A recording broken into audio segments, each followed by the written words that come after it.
what are some potential examples here that you can be thinking about? Where they talk about from a simple agent to an advanced agent, when we're talking something that's just recall to something that's actually actively completing a process, right?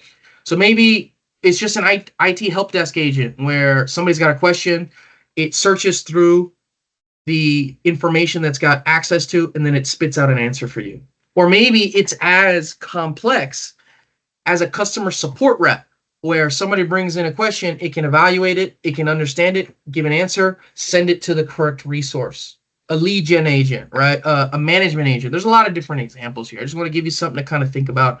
How might I start implementing this inside of my business? And I always think, it's kind of side note, it's always better to do it yourself and understand it in order for you to be able to speak to it with your customers. Michael, yes, absolutely. We'll send this to you, no problem. Oftentimes, and I know partners over the last year, there's been a lot of different changes, right?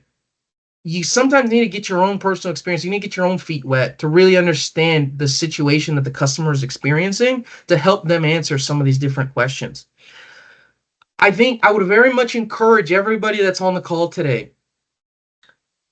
There are research agents that Microsoft has recently released that I'm sure are awesome. Okay, if you've ever worked with ChatGPT, which is what it's built off of, I've got the premium license and I've got the deep research functionality.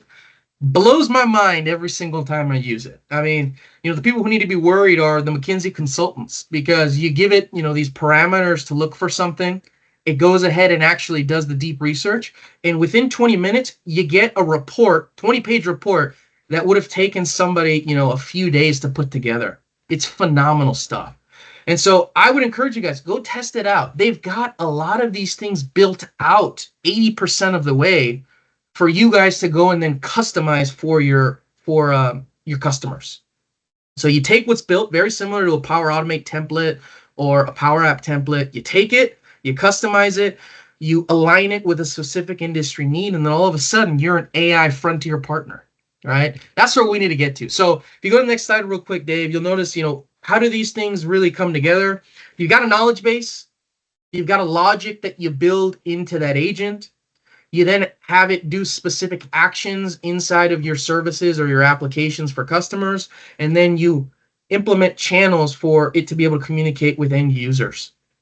That is how you're building this agent. This is available in Copilot Studio end to end for you to build it from scratch or to build it from an existing template for your customers. But I'll tell you, I work with partners large and small. Some partners have an AI practice that is very specific, and it makes a ton of sense, right? Because AI, like a lot of these other tools, is not necessarily out of the box, okay?